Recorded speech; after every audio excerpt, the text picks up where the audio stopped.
Bonjour à toutes et à tous et bienvenue dans cette nouvelle vidéo dédiée au leadership dans la future version de la norme ISO 9001, version 2026.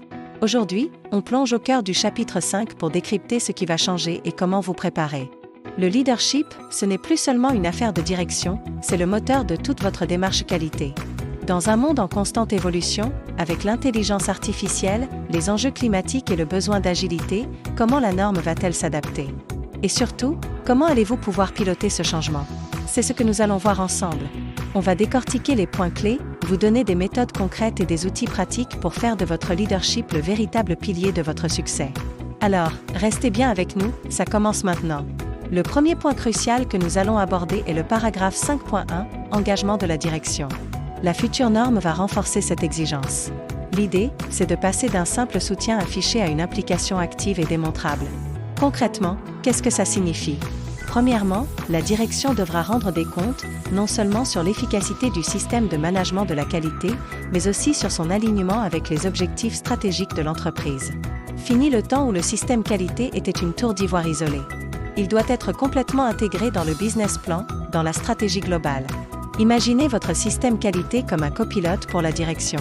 Chaque décision stratégique, qu'il s'agisse d'un nouveau marché, d'une innovation technologique ou d'une restructuration, devra être analysée à travers le prisme de la qualité.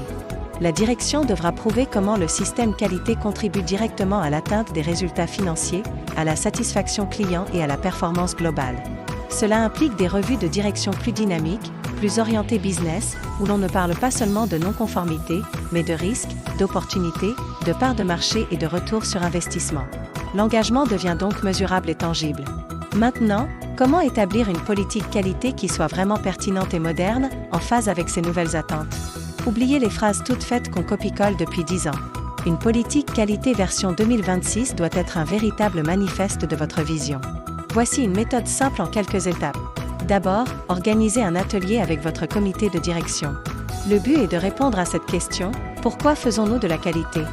Cherchez le sens profond, votre why.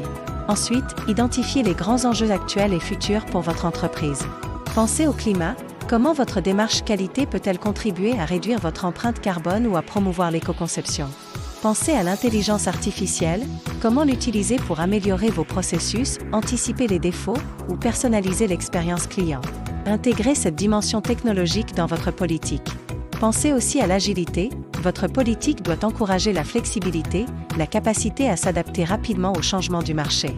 Votre politique ne doit plus être un document statique, mais une déclaration d'intention vivante, inspirante et surtout, alignée sur les défis du monde réel. Utilisez des mots simples, directs, que chaque collaborateur pourra comprendre et s'approprier. Elle doit refléter votre culture d'entreprise et servir de boussole pour toutes les décisions.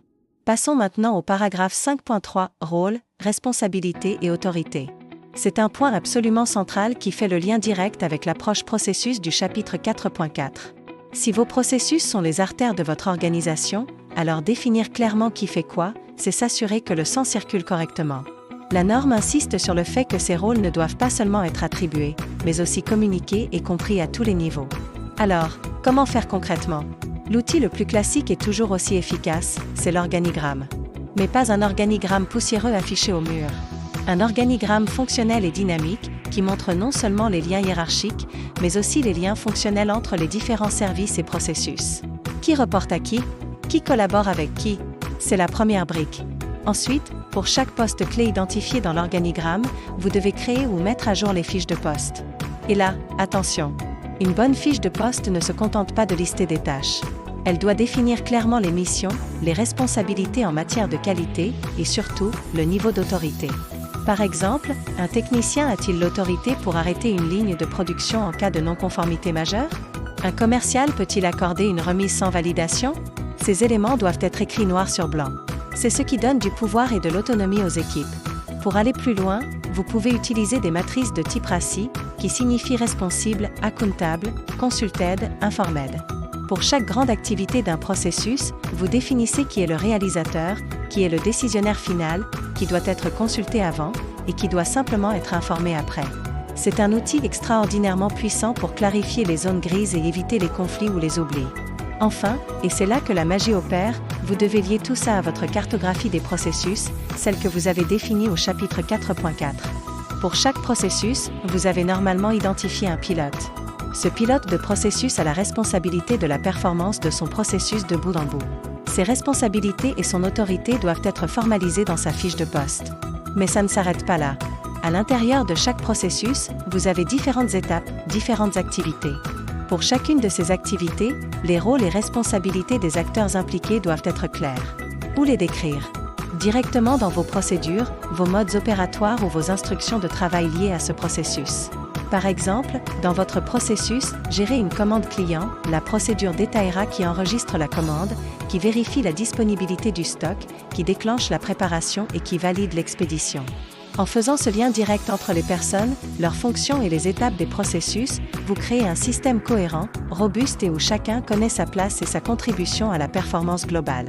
C'est la clé d'une organisation efficace et d'un système qualité qui fonctionne vraiment sur le terrain. Pour vous aider à mettre tout cela en pratique, vous n'êtes pas seul. Il existe de nombreuses ressources et outils, souvent gratuits, qui peuvent vous faire gagner un temps précieux. Pour créer vos organigrammes, par exemple, vous pouvez utiliser des outils en ligne très intuitifs. Je pense notamment à Canva, qui propose des modèles d'organigrammes très visuels et faciles à personnaliser, même si vous n'êtes pas graphiste. Il y a aussi Lucidchart, qui est un peu plus technique mais extrêmement puissant pour cartographier non seulement les organigrammes mais aussi vos processus. Concernant les fiches de poste, pas besoin de réinventer la roue. De nombreux sites proposent des modèles à télécharger gratuitement. Vous pouvez regarder sur des sites spécialisés en ressources humaines comme le site de l'APEC, ou même des modèles plus généralistes sur des plateformes comme JDN, le journal du net, qui a une section avec des modèles de documents. L'idée n'est pas de copier-coller, mais de s'en inspirer pour l'adapter à votre propre contexte, à votre culture d'entreprise et aux exigences spécifiques de la norme. Ces outils sont une excellente base de départ pour structurer votre démarche et vous assurer de ne rien oublier. Prenez le temps de les explorer, ils vous seront d'une grande aide. Voilà, nous arrivons au terme de cette exploration du leadership dans la future norme ISO 9001 version 2026. Pour résumer, ce qu'il faut retenir, c'est que le leadership devient plus stratégique, plus responsable et plus intégré que jamais. L'engagement de la direction doit se traduire par des actes concrets et une intégration totale du système qualité dans la stratégie business de l'entreprise. Votre politique qualité, quant à elle, doit évoluer pour devenir une boussole moderne, intégrant les défis actuels comme le climat, l'intelligence artificielle et l'agilité. Enfin, la clarification des rôles, responsabilités et autorités, en lien direct avec votre approche processus, est le ciment qui assure la cohésion et l'efficacité de toute votre organisation. En utilisant les bons outils, comme les organigrammes dynamiques, les fiches de poste précises et les matrices de responsabilité, vous construirez un système solide, compris de tous et prêt pour les audits à venir. N'oubliez pas que le leadership n'est pas l'affaire d'une seule personne, mais une culture à diffuser à tous les niveaux de l'entreprise. J'espère que cette vidéo vous a éclairé et vous a donné des pistes concrètes pour vous préparer. Si le contenu vous a plu, n'hésitez pas à laisser un pouce bleu, ça aide énormément la chaîne à se faire connaître. Et surtout, abonnez-vous et activez la cloche pour ne manquer aucune de nos prochaines vidéos sur l'évolution des normes et l'amélioration continue. Si vous avez des questions, des remarques ou si vous souhaitez partager votre propre expérience sur le sujet, l'espace commentaire est là pour ça, j'aurai grand plaisir à vous lire et à vous répondre. Merci de votre attention et je vous dis à très bientôt pour un nouveau sujet.